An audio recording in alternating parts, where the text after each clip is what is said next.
Hey, We're hello, live. boys. That is It looks like that one's half empty already. So you already yeah. start. Brad, did you get started without like? Did you what? start going? Oh, yeah. Not tell us. Well, it is Top off 7 here. o'clock here. That's true. That's good. Put this somewhere. Run room on my desk. There we go. So I did select just so everybody knows our content as mature because I Okay. think we do drop some language, but I don't know if that's I don't know how accurate that is. I don't know if we all of a sudden get suppressed by the Twitch platform. We'll find out, I guess. We'll see. Hopefully, we'll try and keep it clean and professional. But sometimes it doesn't always happen. Oh. But cheers, guys! Happy Wednesday. Salute. Welcome to the middle of the week. Cheers. What's everybody drinking? Hold on. I went back to the Bowman Brothers again. I'm gonna have to go get to the. I'm gonna have to, I think, up my game and get a few more different varieties. Yeah. Back to the Bowman Brothers, which is it was always a good one. But I had a bunch of different ones. What's that bottle look like, Eric? Let's see it. It's actually pretty cool looking. So that's the Bowman Brothers. Oh yeah, that looks Got a little tasty. thing in the back. Let's see the cork. You got to pop the cork. If it's got a solid, oh look at that. That's a bug plug. Hard to see. My glare's catching. Look at here. So that's a good one. That's a sign of quality. And Brad, what are you having this evening? Well, I only have a little bit because I kicked my bullet rye. Oh. There we go. And don't worry, I got some backup. You got a backup, huh? I was going to say. But I'm going to try this. Oh, there we go. Nice. It's a white. Actually, I have tried it, and it's not very good, but I got to finish it. Look at that. Clear, huh? It's a white rye. A little homage. A little Wyoming whiskey tonight. Wow, look at that. Oh, yeah. Hey, so I was talking to my cousins, and they knew the guys that started this. And they got rushed, right? Because the VCs were like, hey, we got to start doing this. Like, we got to start making money and selling this stuff. But, how do you rush whiskey? How do you rush an alcohol? And I think they rushed it about 12 months too early. And they started serving it in the restaurants in Jackson. And it was almost a total crash and burn because it was totally no good. Yeah, they're like, it was the worst thing ever. But they were really, so it wasn't ready for the enough though. A cool story is they rebounded. Their next round came out, and then it's gotten better and better. And then I just saw a bottle for a Wyoming whiskey. I didn't look at the the batch or anything. That's up at $110 bottle. So good for them. That's dangerous, especially speaking of relating back to what we're talking about with branding and brand damage, right? I mean, that's you've built up credibility, and then you go do something like that foolishly, and then all of a sudden now you have to start from over. It takes a lot. It's a lot harder to win back an audience than it is to win them in the first place. I think people are genuinely willing to give you the benefit of the doubt or want you to be successful. So when you mess up, it can become it takes a long time. That's a lot more work. It's a lot of heavier lift to get back in people's good graces. So I think the moral of the story there is to make sure when you go to launch, and we talked about this before last times, in terms of launching a product or something, making sure that you're putting your best foot forward. I'm always skeptical of kind of soft rollouts and stuff like that. Yeah. And going to market before you're ready. So I think that's really, you need to make sure you have your best foot forward, and then because a lot of times you're only going to get one chance with an audience. So you need to make sure that you're delivering, the best possible product that you can on the launch. Well, because it doesn't matter how good the marketing is. If you're putting out a crappy product, it's done. It's dead in the water. Certainly. Well, and that goes again. That's what we do, right? We're putting, we put butts in seats. We make phone calls. We get people to pick up the phone and call. But at the end of the day, the product ultimately will sell itself, or not sell itself, depending on the quality of it, right? So we try and align ourselves with brands I think that we think are high quality and that provide a good service. So we stand by them. But certainly at the end of the day, our job is just to get leads, get contacts, get people to your eyeballs on your product. But the product itself has to kind of sell, has to get the sales. Yeah, absolutely. So, actually, Paul messaged us: pure rye, possible double rye, yet aged and smooth is truly key. Yeah. Yeah. There we go. Look, we're getting contact. Yeah, we have contact. Hey, and here's the bottle that we're giving away tonight. I don't know. Should we do like a trivia question? We're giving it away. You jumped. Oh, yeah. How do I win this? Winner, chicken dinner. Paul, you're in the lead. Wow. Is it just arbitrary? I didn't know. I don't think we that one didn't get sanctioned. I don't think we discussed where that was going yet. Oh boy. You both signed off on it. We'll tell the feds your address. Well, you're getting lucky. It would be what alcohol, tobacco, firearms, right? ATF. Yeah. Let's try and say it's more of a. It's right outside of DC, right down the street. It's a gift. It's a gift. Yeah, exactly. We're giving a gift. Do we want to talk more about what Whiskey River Media does? Yeah. I think so. I think that's What do we sit around? I think we see what you mean. Yeah. Well, I think the starting point of what we deliver is branding, right? That's kind of the core function, and then the delivery of said brand through various channels, and help with the marketing of that brand through various channels. And our expertise is really our digital development, online development, digital marketing, be kind of the future of advertising, right? And also traditional advertising channels as well when appropriate. But that certainly is our wheelhouse now. Of course, we're pushing into more modern channels in terms of NFTs and cryptocurrency. And I know we've kind of talked about that a lot over the last 2 weeks. So I think this week we'd like to kind of take a step back and talk about more traditional mediums, and some interesting things going on with those, and kind of evolution of some of these different techniques or outlets. So yeah, Brad, do you want to go in? Want to take a stab too? What do we do? Well, I like how the two of us complement each other, with you being in the organic and paid advertising, and then Eric's amazing with branding design, and then I'm building it all with the development. And our three teams complement each other well and enable us to take brands at any point in the game and make them better and get them established, get them communities. And I think that's what we're doing on whatever platform, whether it be NFTs or YouTube or Google, organic, SEO search. You're just trying to kind of get communities of people. And how do you target those communities and get them involved in what you're doing, and build trusts and relationships? And that's, I guess, what we're trying to do overall in the three of our departments.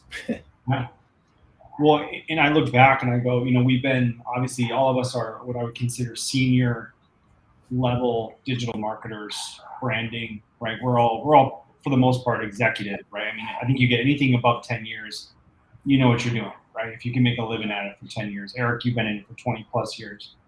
So, when we met, back in, now Eric, you and I have known each other forever. Brad, we've known each other 2 or 3 years. And back when we all sort of joined together, it really really opened up different new doors, right? Because I was so focused on the paid social digital advertising piece of it. And that's when Facebook was just gangbusters. And remember 2020, we were just like, oh my gosh, what's going to happen? Market's going to collapse. Everything's going to, power companies can stay in business. Everybody's locked down. And it actually ended up being a massive year for most of our clients, right? I don't remember a client that we actually lost during that 2020 year. I mean, I'm sure there were a few, but it's crazy how that was really the foundation that brought us together, was that paid social and that performance marketing. Then look what happened, right? The seasons change. Well, it's very fascinating how the pandemic accelerated. We talked about this, I think, last time, about how technologies came into fruition through that, right? And that being one of them, right? Here was a retail channel, and pretty much one of the only retail channels was, in terms of getting in front of faces, because people were at home and people were in front of their computers and people were doing social media, right? So whether it be Facebook or Instagram or TikTok, as we learned towards the end, which is, that's where the eyeballs were. Yeah. And, they weren't able to go out and buy stuff. So it became e-commerce really, obviously took off. And I think it was like, kind of the perfect storm for that. And I don't want to say that people were naive to think that was going to be the new future in terms of continuing to always provide those kind of returns. Yeah. I question whether or not that, some of that, especially for the mom and pops, right? The smaller scale people that were just, were very successful through it. I think the long term for larger brands is still there, but I think, as we discussed, the cost to value in terms of, the ad spends and the returns you're seeing, those are getting a little bit more difficult to track and manage, and not as obviously as great as they were in 2020. So I think, again, as we said before, this is why we're kind of looking at other channels, because it is certainly kind of getting a little bit tougher to market through Facebook. Yeah. Alone. With attribution. Popping off. We're shifting to that Web3, and I know we don't want to start talking about it again, but we're going to Web3, and we're not quite sure what that is yet, but I'm convinced that it's going to be more community, more user driven, where as before with mobile and social, it was, we're zombies following the platforms, doing what they wanted us to do. So I think, the shift is going to be to community, with the users in the driver's seat, with the Web3 technologies coming into play. 1,000%. I think where you had it, so it was kind of this, right? It's how the internet, like a triangle where you had the top companies, the top brands had all the control. It's kind of, in a way, I don't know if you can say it's a full flip, but it'll be really interesting in the next 5 to 10 years. That triangle is going to kind of blow up, because now you're having the power of the community is going to have control over that brand and what happens with it. Yeah. Really. And it's gonna be a huge education leap for the user. Yeah. Everybody's gonna have to get educated. That's gonna be the biggest holdup for the technology to come into play, is everybody just getting it and figuring it out. Yeah. Well, I think the fascinating thing, any naysayers that are at it, it's like, the fascinating thing, and I don't remember where I heard this, but, it was the words that made sense to me was that, they saying that, look, there may not everyone may have the answers yet, but the smartest people in technology right now, the smartest programmers, the smartest engineers, they're all working on this. They're all pushing in this. So the amount of value that is going to come out of that, right, is it's just, the potential's there. So it's like, that if they're all focusing on this, something good will come from it. We don't know what it is yet. It's like AI. It's like all these things. Like, it's like they're developing these things. Like, I don't think a lot of people know what's going to come of it yet. It's like exploration, right? It's kind of like, here's a new thing. We don't know what we're gonna do with it yet, but we know that what's there has value. And as you said, dude, the smartest engineers, the smartest web developers are not fuddling around with old antiquated websites. You know what I mean? They're not. They're the best and brightest are working on this stuff. And totally, Eric. Let me say this. You said that earlier today. I've been thinking about that. What you said that earlier today, and it's very profound. Not just the best and brightest, but the most creative, right? The most out of the box thinkers. I mean, I hate to use that term, but it's the only thing that really makes sense is that people that are thinking more dynamically are in that space, and they're looking to see how is this going to prove value, and they're trying to figure out how to make it prove value. So I think that's in and of itself right there is reason to get on board and reason to really pay attention, even if it scares you. Because I think a lot of people don't understand it, and that's like a fear thing. Like, I don't see where the value is. It's not a product. It's not a commodity. It's like exploration, right? That's the best analogy I think you can make is that the space exploration, right? It's like, well, yeah, you've already been to the moon. Why are you going back to the moon? Well, okay, but the sheer effort for exploration is worth it, right? You never know what you're going to find. Go ahead, Zach. Can I take you one further? So yes. Shout out to Spencer Leatherman, he told me to grab a book, Elon Musk, the book Elon Musk. Do you guys know what Elon Musk's mission was for SpaceX? It wasn't space exploration. It was, we're landing a human. We're going to put a human on Mars, right? So that's their everyday mission. So when I think of even branding, and this is a little bit of a stretch, but when you have companies and agencies and brands that are going, we're going Web3. We don't know exactly how it's going there. We're seeing all this technology really continue to adapt, before our eyes.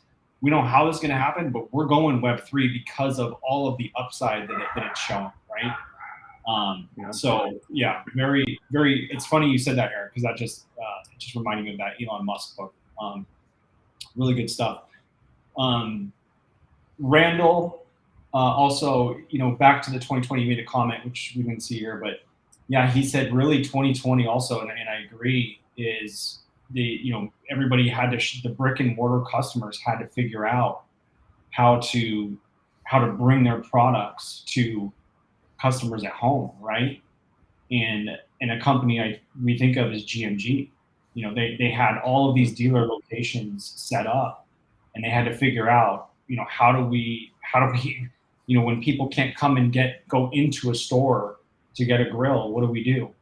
And I thought it was a really smart pivot, and they did it relatively very quickly, and they just did curbside pickup, right? And it ultimately really put them in a really good spot, because then once they were able to get that advertising out there on how you can't go anywhere, so you might as well have a backyard barbecue, right? Grill in your backyard. Yeah. We have the product for you. Just come pick it up. We're giving you extra $150 off for your, for the service charge, for the delivery fee. Really smart marketing. So good job by those guys. Anyways, where what do we want to go through? What do we want to jump into next? Any other trends or topics you guys want to? Well, I think as we were talking about touching on the Web 3.0, I think it's a perfect segue to that comment that we read, the article that we read today about Napster and LimeWire, and these quote unquote nostalgic 90s or early 2000s, 90s, 2000s brands or softwares, right? That have kind of went the way of the dodo, and now they're getting back in the Web 3.0 game. No one really knows. They don't know what they're, again, to me, we don't know how or what they're going to do with it yet, but somehow those companies, whether it be NFT exchanges or file sharing or things like that, and kind of bringing it back from the grave in a Web 3.0 format or platform, I think it's just very interesting to me. And maybe, Brad, I wanted to kind of get your insight on that in terms of how, what would be the benefits to like launching something or kind of relaunching, I guess, or recreating those things in Web 3.0. Why, I guess, is the question. Right. Well, gosh, and yeah, that was an interesting article. I wished they would have revealed a little bit more. As with a lot of things, they're just saying kind of TBD with Web 3. But I was just talking about Napster and LimeWire when I was camping, and kind of using it as an example to explain Pinata Cloud and decentralized hosting services, where it's a network of shared files like BitTorrents. So we all remember back in the day with Napster, we would download the Napster application, and it would take bits and pieces of millions of parts of one single song and put it together in the Napster application. And it was almost like a decentralized hosting service for music.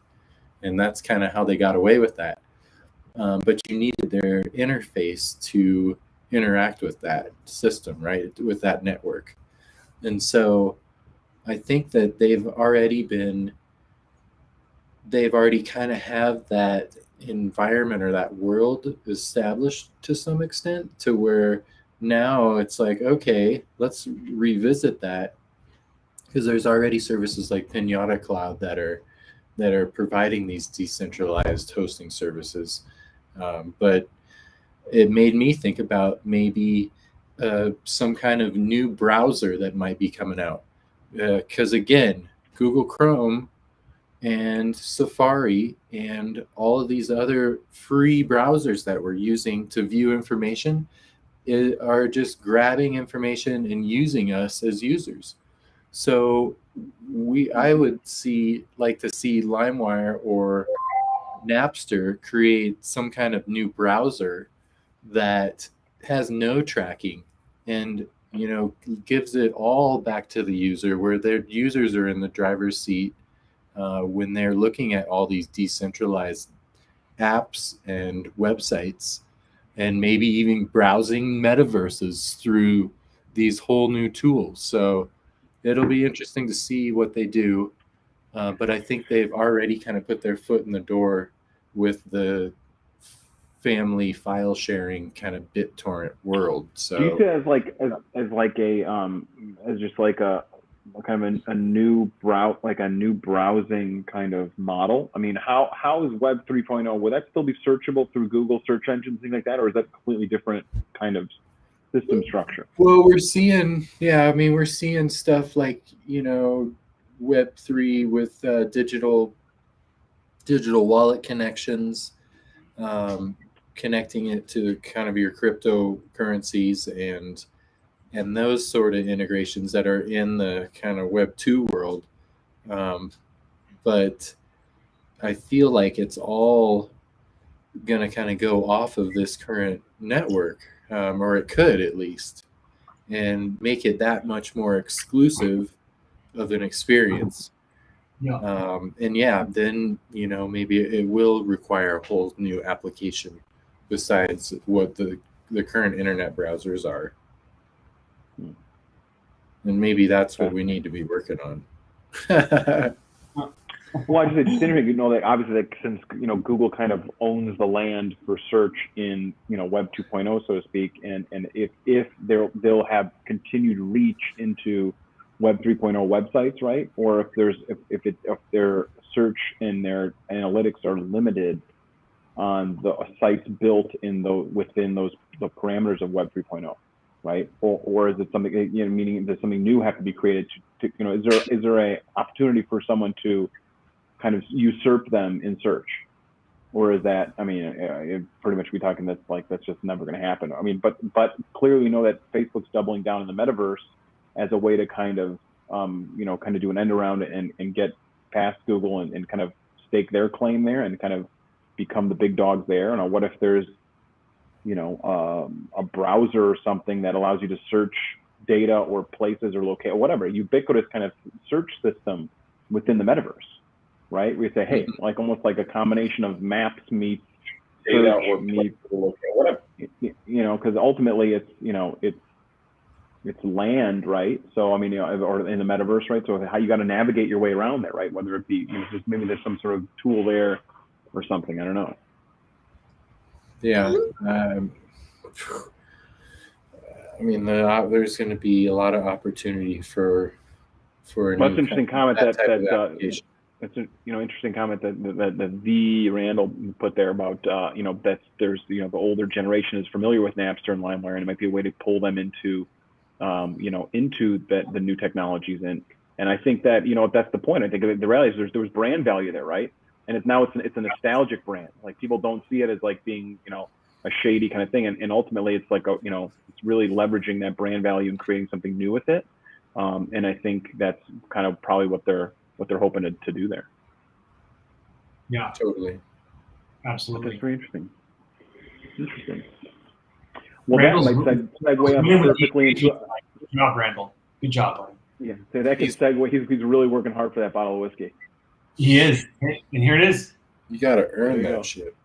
Yeah. You got to not only earn this bottle of whiskey, but you also have to name the state that my hat represents. That should be a layup. Let's get a close up of that. Hawaii. I'm kidding. I know what it is, so it's not. Yeah, I know what it is. Eric, you can't cheat. Can I ever say that?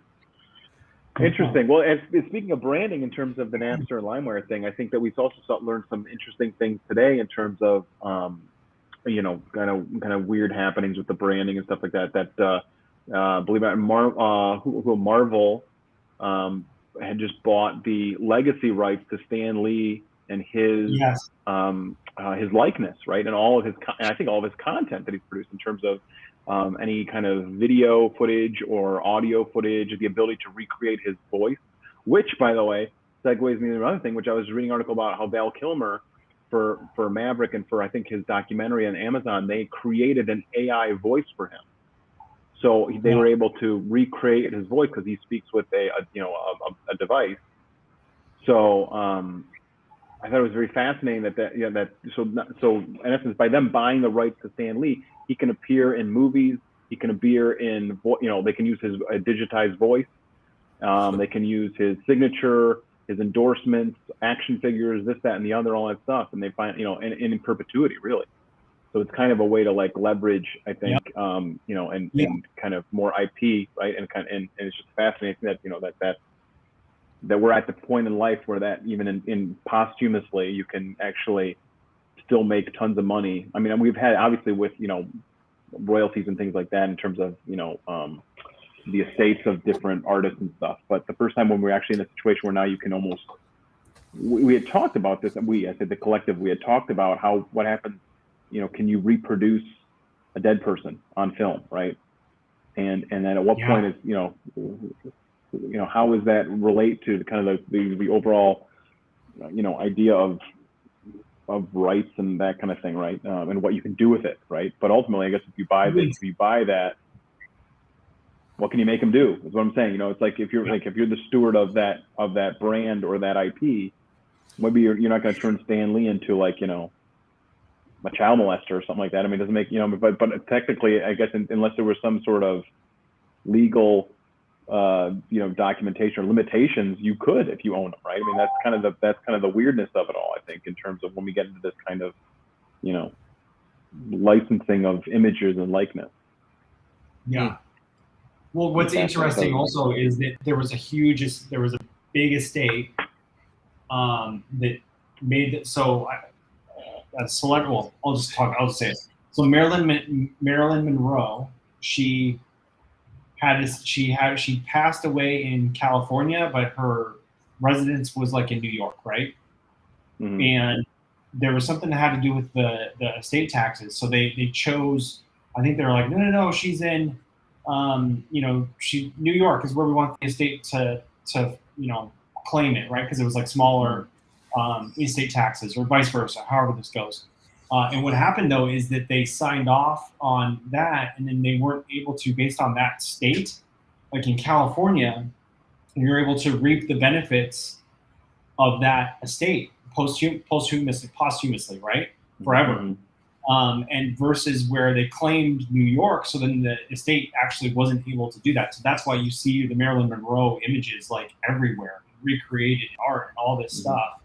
And they're saying, I mean, it was hundreds of millions of dollars that the estate lost out on. They saved in the short term as far as the tax bill, but being able to actually claim that, and they actually even went back to court and they tried to go in California, and they're like, no, you guys already made the mistake of claiming New York. You can't go and change your mind again, Mm-hmm. So really interesting how the Stan Lee thing is going to go, and are we going to see more of it, especially with AI and AR and Yeah. So imagine if there was a tool, an application like a Google browser that you could browse into the metaverse with, and you could search on Stan Lee, and you could talk to Stan Lee. But in order to do that, you have to connect to Marvel, and it costs so much Ethereum per minute. And you connect your wallet, and boom, the gas fees start. All the networks come together and share the Stan Lee voice NFT AI file, and he appears, and you can talk to Stan Lee, and you get charged on your digital wallet by the minute. Yeah. Absolutely. And so you're going down that road. You're trying to tie the two together, but the reality is, why can't you do that with a living person, right? I mean, that's the same thing too, right? Same principle. Totally. I guess you could do it. You don't really need. I guess you don't really need this vehicle to deliver that experience. But it certainly just shows you that there are so many different things you can do with it, right? And that's what kind of like a Discord channel gives you, like that's the kind of exclusivity that it gives you to a group or a collection, right? So if I'm an artist and I release maybe an album, right? Because isn't that an album or something like that, or only a song, a track, like through an NFT where you can only buy, you buy exclusive rights to that song or something like that, or you and 1,000 people get access to that one song. That's the only time, and you own it. You're like a part owner, right? And maybe that then gives you, where you can meet with the artist and talk to the artist, and those are the things that are beneficial of that. So it's that's an interesting take on that too. Well, and there's that program Cameo, which I grabbed the affiliate link. Sorry, guys. Posted it. Tiny URL, that shit. Rookie mistake. Anyway, so but it's really interesting because Cameo, one of our buddies, got a happy birthday from Pete Rose 2 weeks ago or whatever. So again, this data is being stored somewhere, and you've seen the different videos through social media where it's celebrity and they say, "You okay, Brad?" Tough swallow there, Brad. Brad's gonna vomit. We're gonna have our first comment on the TV. Not very smooth, Iowa. Just all over your computer. Paint remover, dude. It's paint remover. Yeah, that's like moonshine. Maybe we should be moonshine Monday. You wonder if they'll start to parse this stuff together. Randall's very funny. So okay, cool. Let's keep moving here, moving forward here. Carry on. You want to get into Disney streaming? Yeah, let's talk about that because I think that might take is worth discussing. The news today that Disney and not just Disney Plus, but who else is in there? Netflix, Hulu. The idea of the ad-sponsored services or streaming options, right? Where your existing Disney Plus membership or Netflix membership or whatever, they're going to now start dropping in ads in there. And if you don't want to see them anymore, you have to pay more. I think they kind of sell it under the guise of, well, there'll be an ad version, right? Free, or not even a free ad version, just like a version with ads. And then if you want it without ads, you have to pay more. And that's what I think I was struggling with today, which is that it's like, oh, wow, like you're not. So what I'm currently paying for, you're going to start showing me ads. And if I want the experience that I want now, if I want to maintain that experience, I got to pay significantly more. Hopefully not significantly more, but more. And then I think that's an interesting kind of, it's going to start to ruffle some feathers. I think I'm curious to see how that affects. Well, that's obviously a revenue cash grab. Yeah. What's interesting when you have a company like Netflix who's hemorrhaging users right now. Even again today, what the new numbers came out today or something like that, saying that they've lost even more people, and you go and do something like this, and I think that they're gonna. That's true that your friends, they're gonna limit that too, though, the password. Yeah. So the Andrew should drop in there about my friend's password. That's the problem. So they're gonna start. I think there was something like they're gonna give you like 3 or 4, and then everyone above that you have to pay extra for, and they'll track, and they'll be able to. I mean, with technology, they're gonna monitor that and be able to see. So just like Apple has with their device recognition, like how many devices you can actually link up to your iTunes or whatever, you can do the same thing. So yes, it will be controlled. They're trying to put the freaking jack back in the box, right? I mean, it's kind of. Well, the problem is, I think what they're seeing is that after all the spending they've done, right, on content, thinking that content will set us free, so let's just overspend on content. Now, just like hey, the bean counters are going to get involved. They're going to say, hey, you're not making any money. Like, I don't understand how you just that only. How are you spending more and more money? Yeah, we crash. We're not making any money. You got to make money, right? So spending money. Their thought is, well, let's just start. We never have ads. We'll never have ads. We'll have ads now. And if you want to keep the experience you have without ads, it's going to be an extra $5 a month, right? They already raised their prices this year already. And I think Disney, but now Disney is also saying that they're not going to children's programming. So what their argument is that they're saying, well, we'll still have the fewest amount of ad times per hour, like ad minutes per hour. It was like 4 minutes per hour or something like that, versus broadcast, which is like up to 20 minutes, 25 minutes per hour of programming is advertising.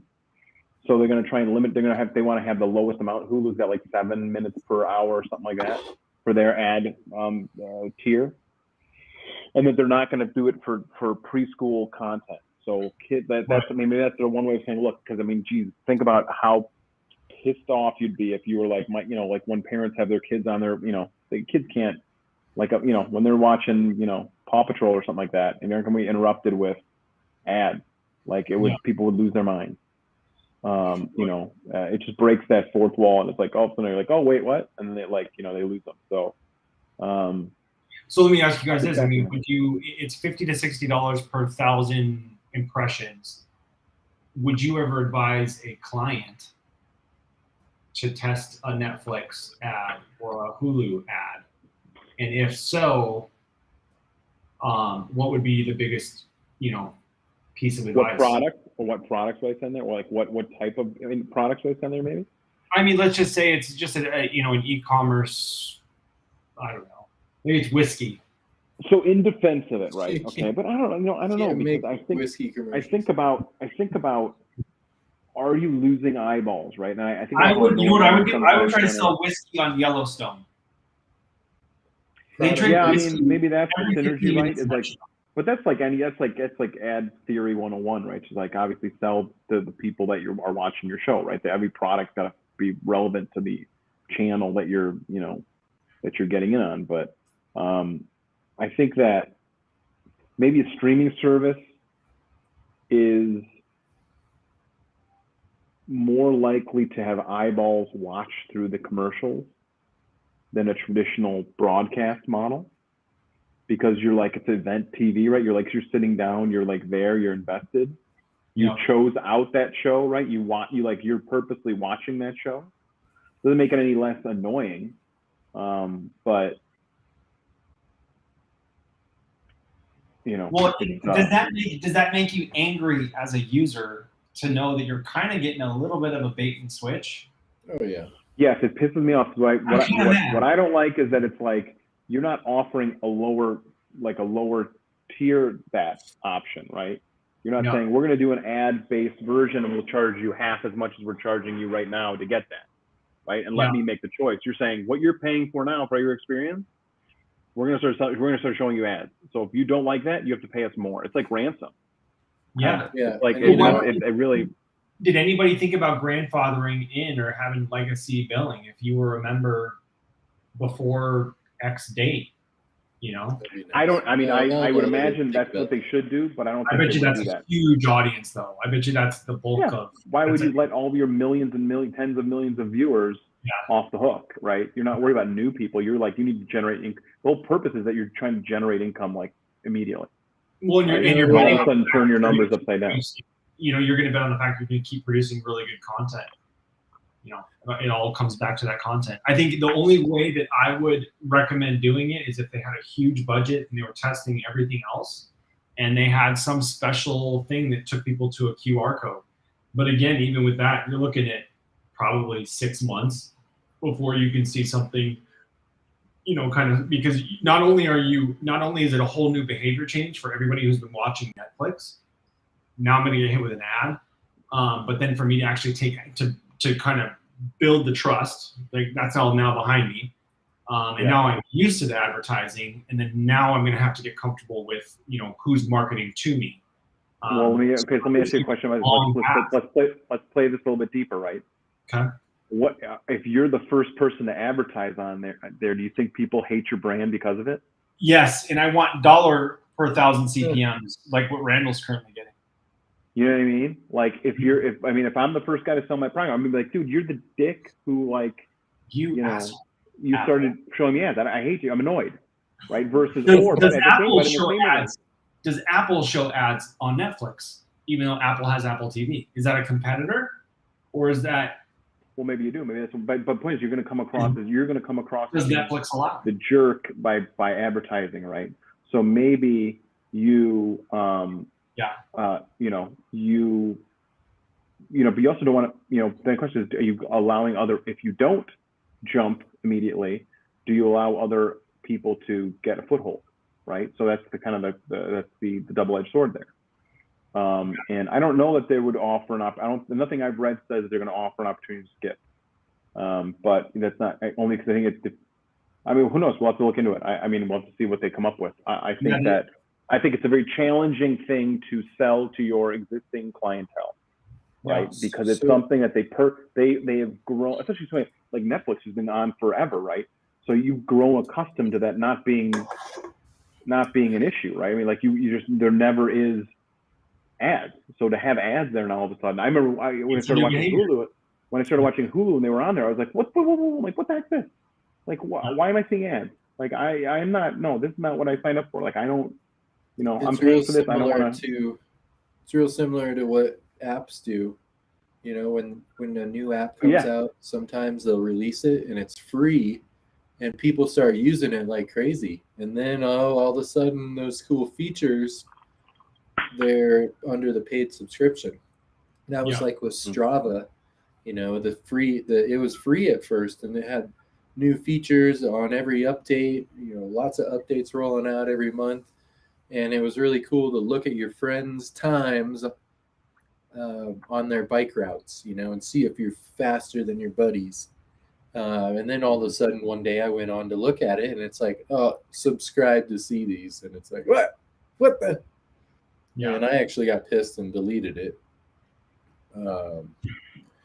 My wife got me the subscription so that she could then live track me on my bike rides.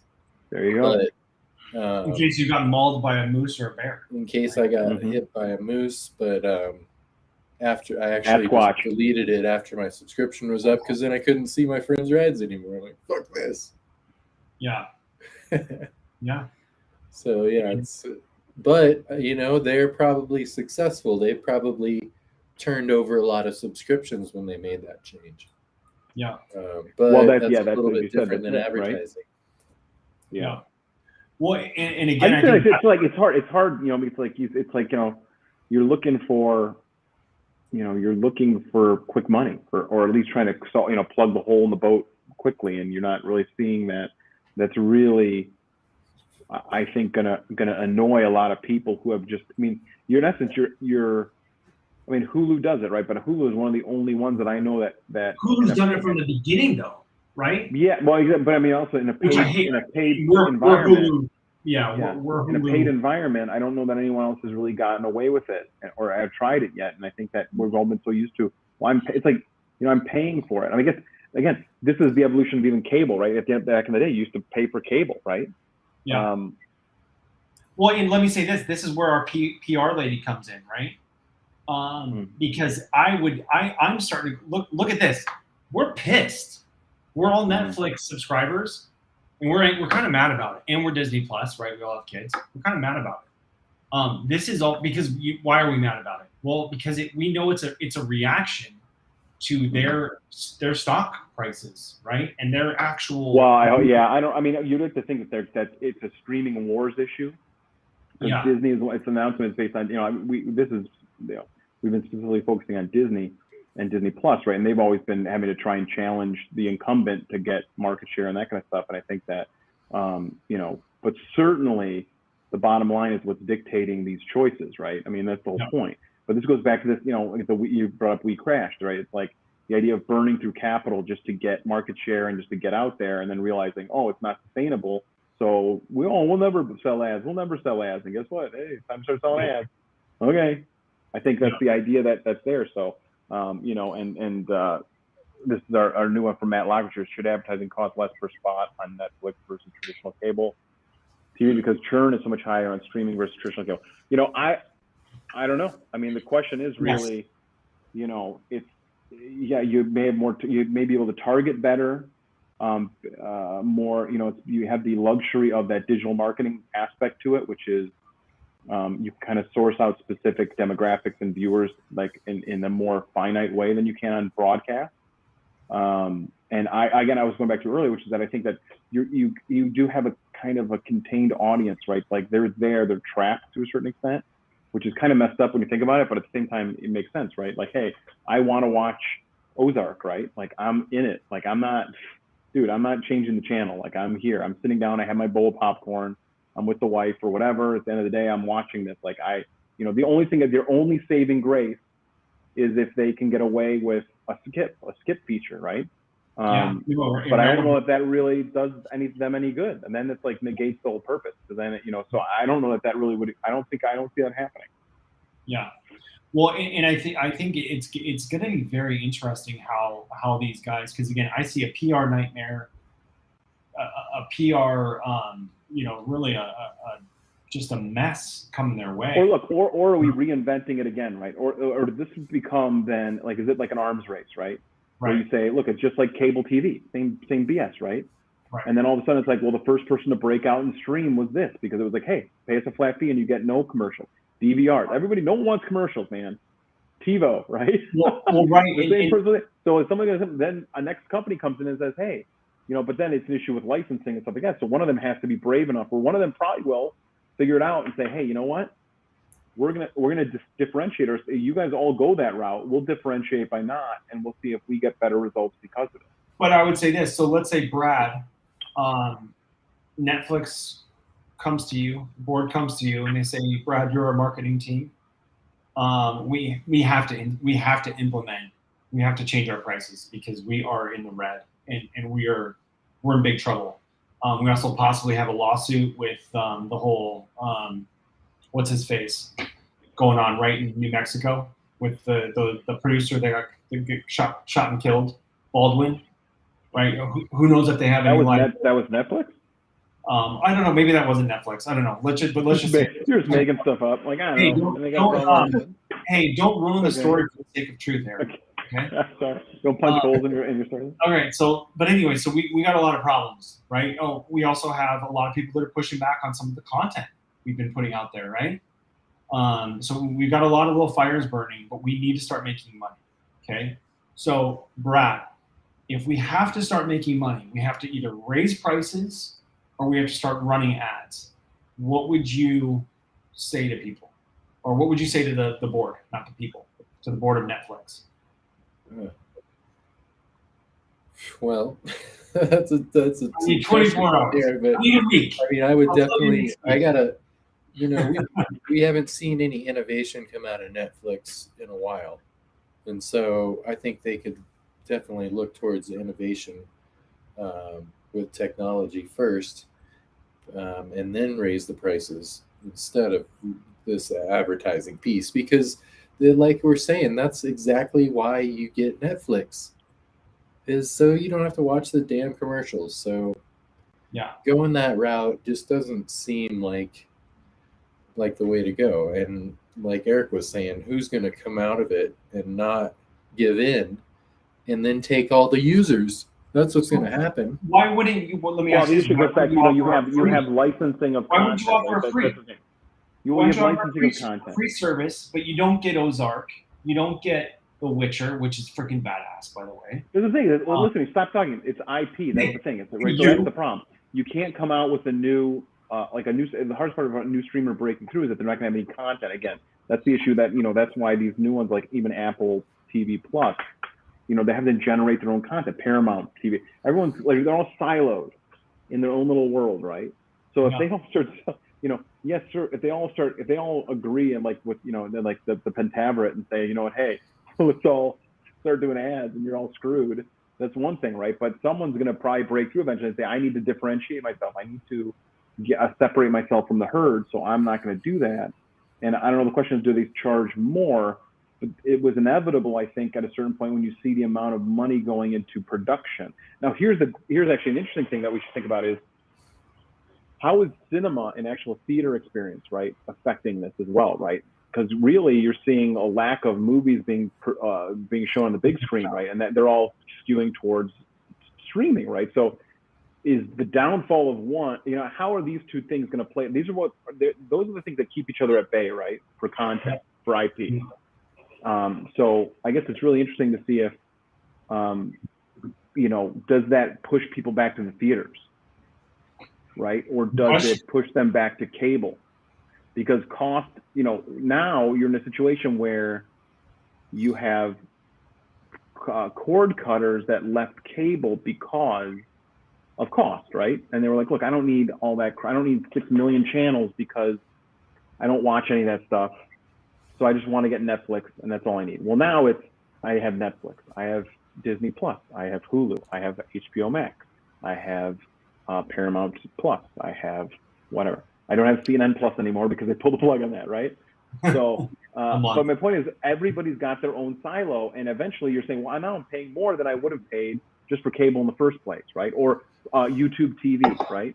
Which is kind of which might actually at the end of the day come out ahead of all these other streamers. But again, you're not going to have your Disney IP property, right? You're not going to be able to watch those movies, right? Or Warner properties on HBO, right? It's just so. And if they bypass the theaters and send them to those streaming networks, then maybe people are more apt to want to continue to pay for them. But is it only going to be on shows? Is it going to be in the middle of a movie? Right. Like then that messes with the experience, right? So here you go, right? So that messes with the experience. So now am I going to say, well, I'm not going to watch the Batman on HBO Max. I'm going to go watch it in the theater because when I watch on HBO Max, I get commercials. Now we're assuming a lot of things here. We don't know the answer to these things, so we're kind of speculating. So I don't know yet, but it's interesting to talk about what the potential is there and where you can go down the rabbit hole to address some of those things, because it is fascinating that, is it just on what you would be considered traditional television fodder, right? But the whole miniseries concept is now, a new one, right? The limited series, right? Was a limited series a TV show or is it a movie, right? Well, if it's a TV show, then if it's a movie, I don't want to see ads in there. But if it's a TV show, then that's going back to the 4 minutes per hour of programming. But if I'm watching a movie, I don't want to watch. I'm not expecting. Then it's like watching it on cable, right? Back in the day. Yeah, it's like watching on TNT. You're gonna have to pay for it. No, I think it's a mess. I mean, I think of my Seinfeld right now. I watch Seinfeld on Netflix every night before I go to bed. Mm-hmm. I watch 2 to 3 episodes, and it's straight through. They're 22 minutes. Yeah. If there's a break in between those, it's pass. Ozark. Man, you can see Ozark. No, and don't get me wrong. I would still watch Seinfeld, but I'd be mad at Netflix for that because now they've. Now let me ask you a question. So then, did they alter the run length of the shows, right? Because you're talking about now how all those shows were modeled in the beginning, which was the show itself was only 20 minutes, right, or whatever, and then they knew they would have 10 minutes of advertising or whatever. So, now it's turned into an epic, like since The Sopranos, really, which was like an hour-long drama, right? Back, CSI, SVU is not a full hour, even though it's an hour block on the TV. It's not a full hour. So do they now shorten the shows, or do the shows stay the same length and they just add hours to them or add minutes to them, which is fine. It's not really that big of a deal. I'm just curious as to how they would address those kind of things, because now your hour-long show, which was so cool because you could cruise through and binge watch something, knowing that I'm saving time there. You're now eating up more time by showing ads. I don't know. It's very interesting. We'll definitely keep our eye on it. I mean, really interesting. A lot of. But it just shows it. But the overall. Okay, so let's circle it all back. Let me circle and tie it up with a little bow for everyone here. This all goes back to ad buying, right, and advertising, and and non-traditional ad buying methods, right? This is a whole other way of like, we don't have broadcast TV anymore, right? We don't have these other things. So for the other side, which is not the Netflix and the Hulu, it's for the ad buyers, for the brands, we don't have the ability to get in front of as many eyes anymore. So we're not going to, no one's watching broadcast. So here's our, they love it. They're probably like, my point was, I think, avoiding the pitfall of being the first brand out there to piss people off. Because I think that from a, just like digital marketing, right, where you Facebook ads, there's the data is, the data is where the real advertising happens, right? So this is another method to pinpoint and target ads at the people that are more likely to buy them, and versus traditional mediums. So, well, your broadcast media is still shockingly expensive.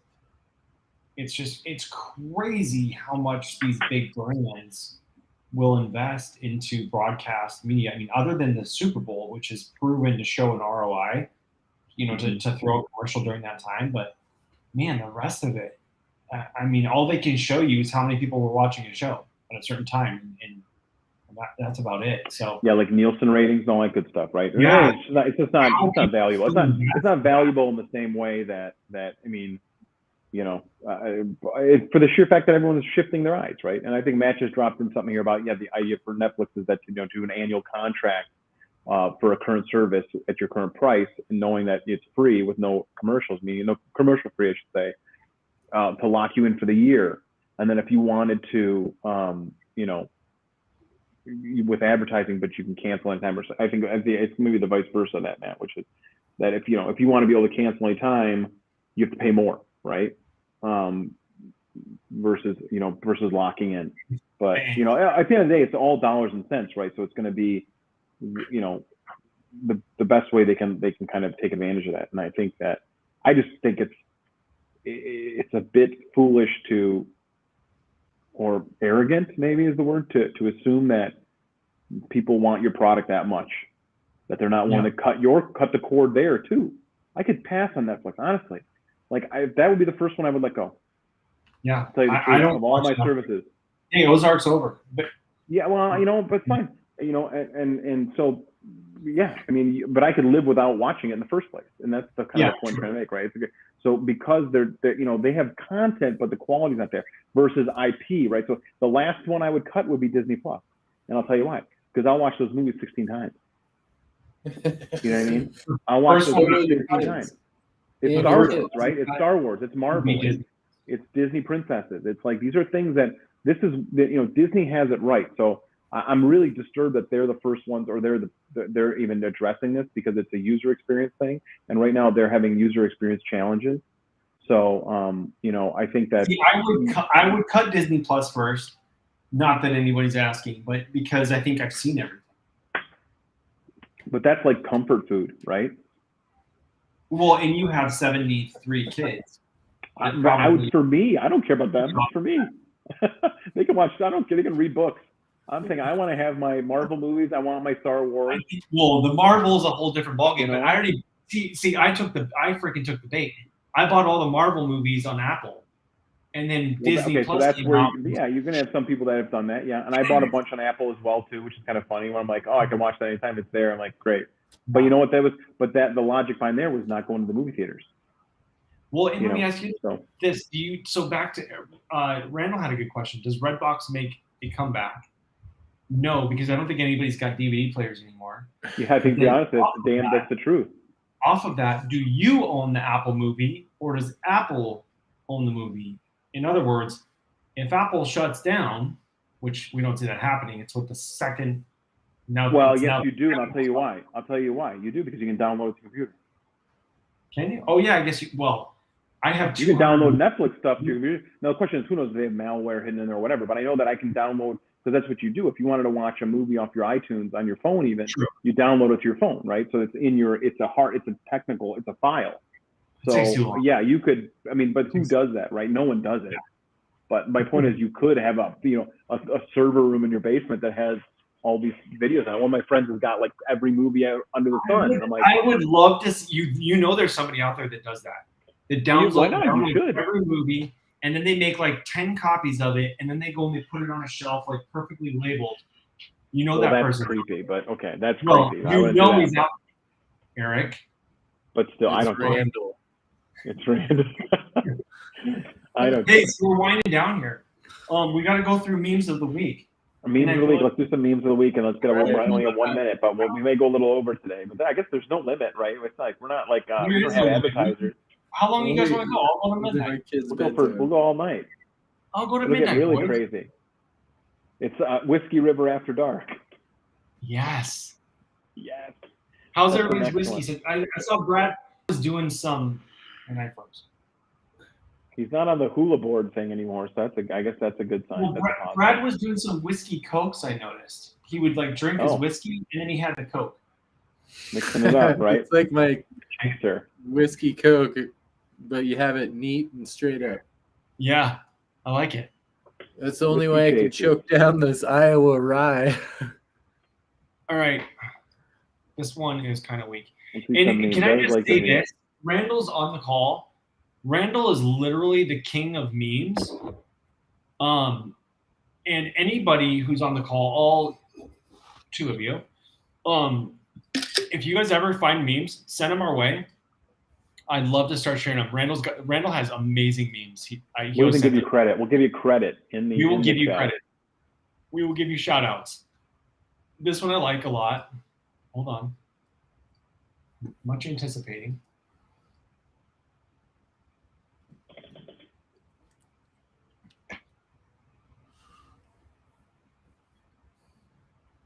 He is really good. People in the 1960s, right? you better watch what I say or the government might wiretap my house. People today, hey, wiretap, do you have a recipe for pancakes? You know? This is very true. Very true. Very true statement. Where do you feel? Okay, so where do you stand on that? The name I shall not name because everything I have it all over the house. It's all of yeah. I'm like I give up a little bit of freedom just for convenience. I'm just that kind of guy. Yeah. No, right? I mean I have it everywhere. And then I'll just set up landmines in my front yard in case they come for me. So we all know summer is coming along very quickly, right? I hope everybody's training now. Eric, you were just in. This is actually what I did. This is Matt who's watching. That looked like you, I think, before we showed up to hang out. I think that's what you were doing. Isn't yeah, that's it. Where he's like, isn't he like 997? Yeah, exactly. Getting those last few reps in there. Yep. It's good. I love Ron. Oh, the bird. See, this one I feel like really speaks to me. Yeah. Please do not add alcohol to your slush puppy. Exactly. Yes. Yeah. Please don't tell me how to fucking. Good old Dr. Greyfang. I love that guy. He's good. I like him. He's got funny ones. That's good. I love it. Those are good finds. We should make this a bigger portion. I think people probably prefer to see more of these than talk to listen to talk. Well, and Eric, I know you're a huge Lego savant, and we even had a topic on Legos tonight. Which we didn't get to. Maybe we'll have to say that for next time. Oh, wow. I know, right? Little Amber Heard action there, huh? Nice. Are we going to get defamation? Or I think maybe if we say anything about that? Maybe. For those of you who don't understand the meme here, I don't know. You know what? I didn't even watch the trial in this part. I don't even know what happened. But the trial of the century. Yeah, I guess it is the most highly anticipated and watched thing on TV right now. Interesting. Yeah. Who would have thought? People. I feel like this is me.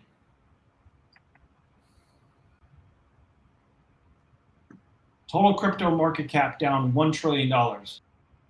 Me throwing $20 into it.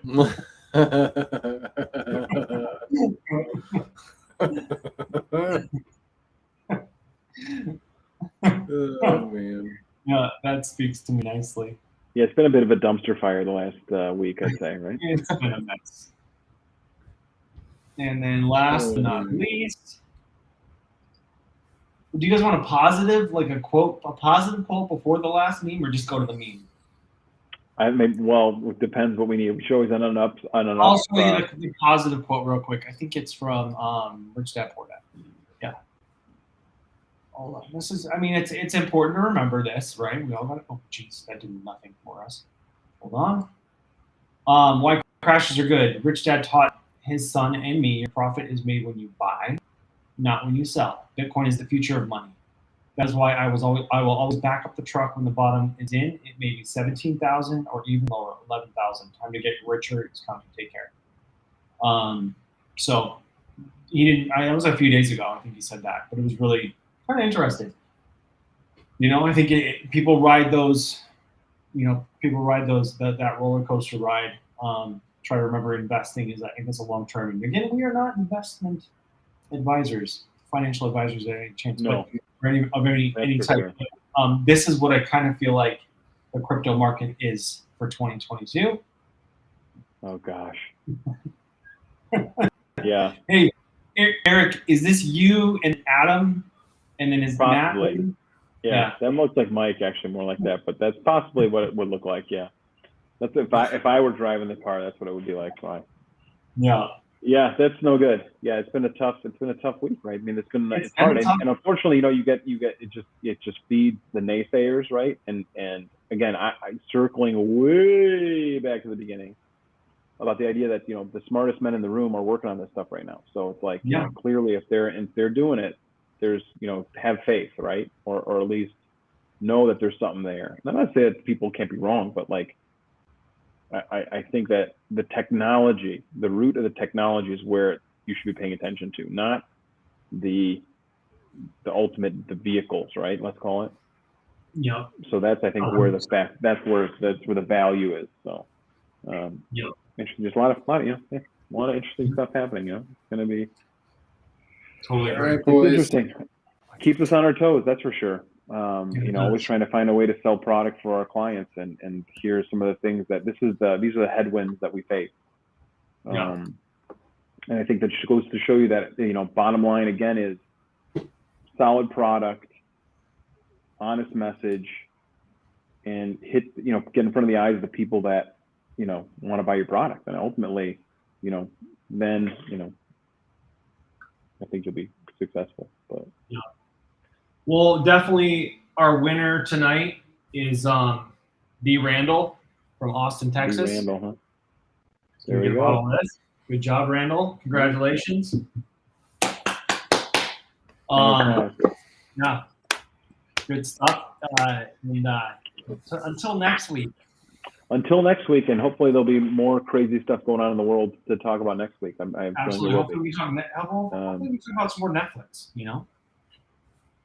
Well, we'll track these stories, obviously, and it'll be interesting to see what if we get any more information out of this stuff.